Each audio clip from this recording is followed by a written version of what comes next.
आपल्याला अपेक्षा होती की राज्याला मोठ्या इन्व्हेस्टमेंट येतील. यावर्षी पण सुद्धा ते खात्री देऊन गेलेत की मोठी गुंतवणूक महाराष्ट्रात येईल.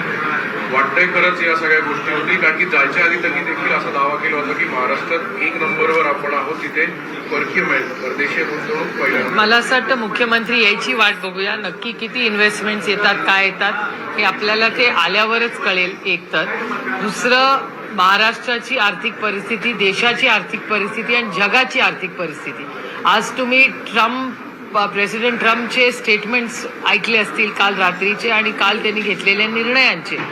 त्याचा ग्लोबल इम्पॅक्ट काय होईल. ही pulled out of the Paris agreement. त्यांनी इमिग्रेशनच्या लॉजमध्ये अनेक बदल सुचवले आहेत आणि त्यांची पहिली इन्व्हेस्टमेंट ही अमेरिकेत असली पाहिजे असा त्यांचा आग्रह राहील असं दिसतंय आत्ता पुढच्या पहिल्याच निर्णयामध्ये. त्यामुळे पुढच्या 15-20 दिवसात एक खरं तर 2-3 महिन्यात त्यांच्या सरकारच्या पॉलिसीज क्लिअर आल्यावर त्याचा ग्लोबल इम्पॅक्ट काय होईल हे आपल्याला कळेल. काही एका बाजूला ट्रम्पनी काल असं जाहीर केलं होतं की बॉर्डरवर त्यांनी इमर्जन्सी लावली. एका निर्णयासाठी त्यांचा खूप मोठा निर्णय त्यांच्या बाजूने बघितलं तर भारतामध्ये पण अनेक घुसखोरी या ठिकाणी होताना आपल्याला पाहायला मिळते. असाच एक मोठा डिसिजन मोदी सरकारने घेणं कुठे अपेक्षित आहे. ही घटना खरं तर मणिपूरची तुम्हाला आठवत असेल, त्याचं आता रिपोर्टिंग खूप कमी होतं.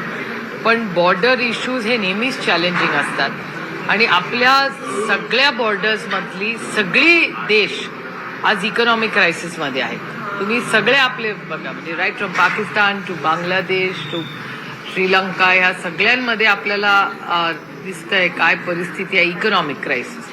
आणि त्याचबरोबर तुम्ही जर बघितलं असेल तर मणिपूरची जी बॉर्डर आहे त्या मणिपूरमध्ये इतका अनरेस्ट आहे आणि अनेक वेळा अशा घटना ऐकायला त्या बॉर्डर्सवरून आम्हाला मिळतात किंवा जो स्टेटमेंट येतं एक्सटर्नल अफेअर्स मंत्रालयाचं किंवा होम मिनिस्ट्रीचं.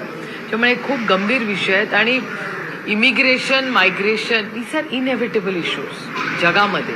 त्यामुळे त्याचा विचार, त्याची एक पॉलिसी सगळ्याच देशांनी खूप गांभीर्याने आणि संवेदनशीलपणे करावे. Nobody migrates out of choice.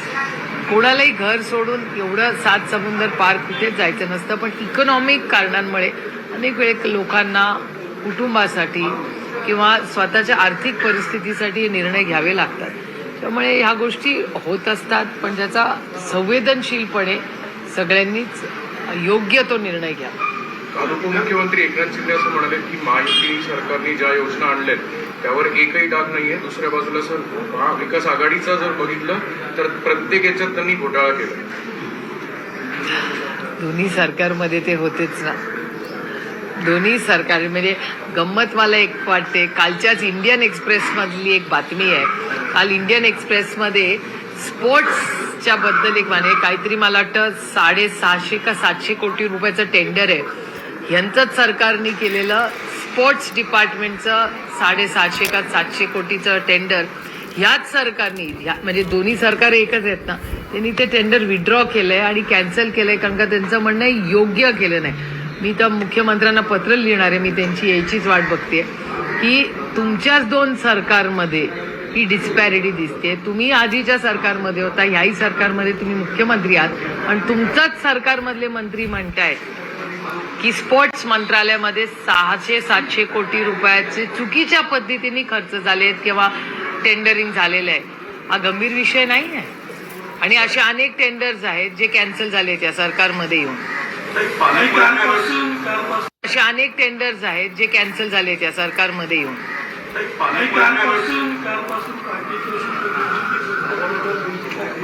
कशाची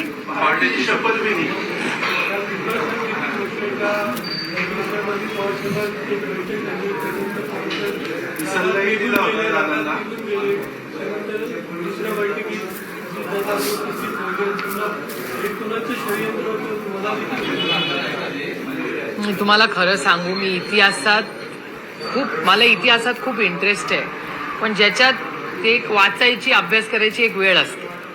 आता माझ्या समोर मी एक लोकप्रतिनिधी आहे. लोकप्रतिनिधी म्हणून महागाई, बेरोजगारी, भ्रष्टाचार, इकॉनॉमिक सिच्युएशन, ट्रम्प ॲडमिनिस्ट्रेशनचा भारतावर इम्पॅक्ट, पॉलिसीवर इम्पॅक्ट, तुमच्या आणि माझ्या आणि इथे असलेल्या सगळ्या लोकांची रोजीचा प्रश्न आहे.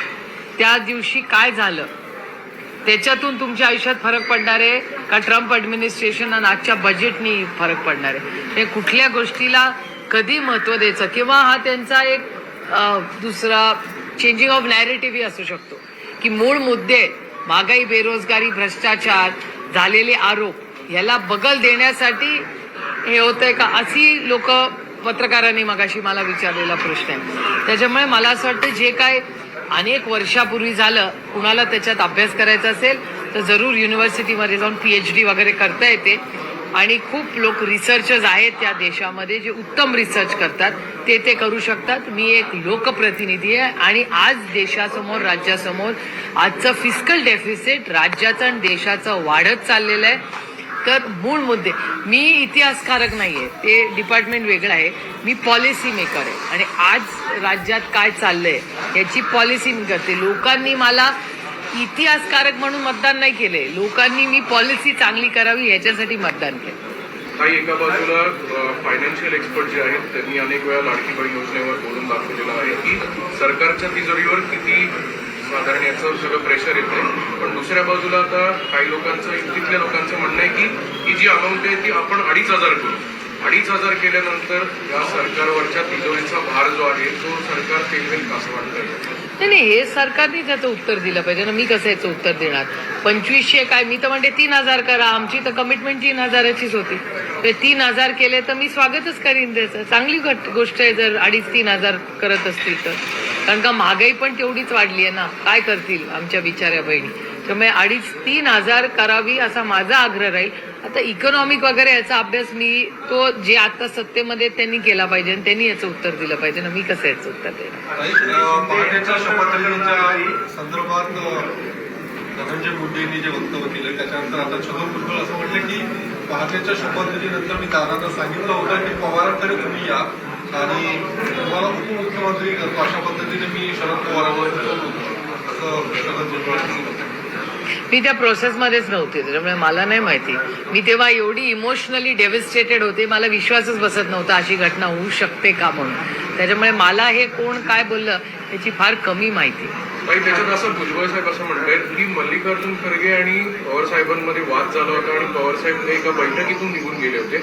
अशी कुठली बैठक झाली होती का? कारण मला खरंच माहिती नाही. मी त्या कुठल्याच मीटिंगमध्ये नव्हते, प्रोसेसमध्ये नव्हते.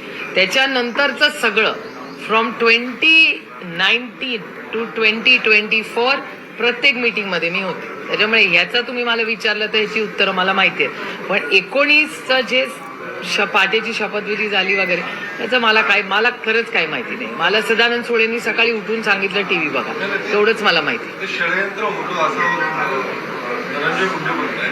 नेमकं षडयंत्र कोणी रचलं होतं? कारण आता काही उद्धव ठाकरे अशा पद्धती करू शकत नाही, काँग्रेसही असं करू शकत नाही, भाजपमधल्याच अंतर्गत षडयंत्र रचलं. राष्ट्रवादी कसं षडयंत्र करणार? आणि करायचं असेल तर परत कशाला आणलंस? मुंडे म्हणले की दादांना कुठेतरी याचं उत्तर तुम्हाला मी तुम्हाला खरं सांगू का, मी इतिहासकारक नाहीये. I am not a historian. त्याच्यामुळे मी त्याच्यात काम करत नाही. I am a policy maker. तुम्ही पॉलिसीबद्दल विचारा, मी कधी उत्तर देऊ शकते. मला इतिहासात फार कमी माहिती असते आणि इतिहास मी नॉर्मली विकेंडला वाचते. म्हणजे आता मी कोल्हापूरला जाणार आहे तारा राणींच्या पुस्तकावर बोलण्यासाठी. ते मी माझी पॉलिसीची रात्री कामं झाली ना 11 नंतर मी ते इतिहास करते. It's my hobby, it's not my profession. I am not a history professor और म्हणजे मी काय रिसर्चर नाही आहे, मी पॉलिसी मेकर आहे.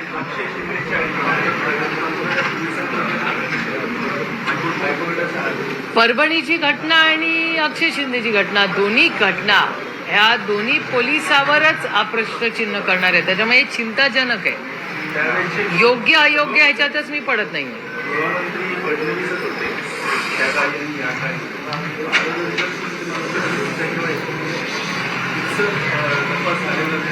हे बघा, आता हार्वेस्टरचा पण एवढा मोठा आरोप झालाय, त्याची पण इन्क्वायरी चाललीच आहे ना. आमची अपेक्षा आहे की या राज्यामध्ये जर शेतकऱ्याला जर भ्रष्टाचाराचे पैसे दिल्याशिवाय जर स्कीम मिळत नसेल, मग पीक विम्याची असू दे किंवा हार्वेस्टरची असू दे, त्याच्यानंतर परभणीची घटना असू दे, बीडची घटना असू दे, किंवा तुम्ही म्हणताय ती अक्षयची घटना असू दे, ह्याच्यामध्ये प्रश्नचिन्ह अस्वस्थ करणारेच आहेत ना या सगळ्या केसेस. ताई, गेल्या अनेक दिवसांपासून तुम्ही म्हणताय तसे पुणे आणि पिंपरी चिंचवडमध्ये वाल्मिककरण आणि त्याच्या असोसिएटच्या अनेक प्रॉपर्टीज सापडतात, कोट्यवधी रुपयांच्या सगळ्या आहेत. कुठेतरी एन्फोर्समेंट डायरेक्टरेट लागण्याची अपेक्षा तुम्ही देखील व्यक्त केली होती, पण अजूनही ती प्रोसेस सुरू होत नाही. मी तुमच्याच चॅनलवर या सगळ्या बातम्या पाहते. मला काय ऍक्सेस नाहीये इन्फॉर्मेशनचा, कुठला मीडिया सोडून. मीडियाच्या कडून कागदपत्र आम्हाला येतात, वर्तमानपत्रातून येतात, आणि ती कागदपत्र ईडीची नोटीस आलेली त्यांना 2022 मध्ये, किंवा ही जी मालमत्ता आहे जी टेलिव्हिजन चॅनल्स म्हणतात इलिगल आहे, किंवा ती जी रिपोर्टिंग होतं किंवा युट्यूब चॅनल्सवर जे काही रिपोर्टिंग होतं त्याच्यातूनच आम्हाला माहिती आहे. आणि आम्हाला कशी कळणार कुणाची प्रॉपर्टी कुठली आहे, कुणाच्या नावावर, ड्रायव्हर, गार्ड, आम्हाला कसं माहिती कुणाच्या ड्रायव्हरचं नाव काय आणि गार्डचं नाव काय. या सगळ्या गोष्टी इतक्या पर्सनल आहेत ज्या बाहेर रोज येत आहेत, ज्या धक्कादायक आहेत. आणि साधारण PMLAचा कायदा हा UPAच्या सरकारच्या काळात झाला. त्या कायद्याप्रमाणे एक्स्टॉर्शन आणि इलिगल ॲसेट्स हे सगळ्या गोष्टी ह्या देशामध्ये गुन्हा आहेत, संविधानाप्रमाणे आणि कायद्याप्रमाणे. त्यामुळे ह्या सगळ्या ईडी अंतर्गत येतात असा तो कायदा म्हणतो. मी तुम्हाला फक्त कायदा सांगते, मी कुणावरही आरोप करत नाही, मी कायदा सांगते. I am a policy maker. त्यामुळे पॉलिसी मेकर म्हणून कायदा सांगण्याची ही जबाबदारी माझी आणि माहितीही मला आहे त्याची.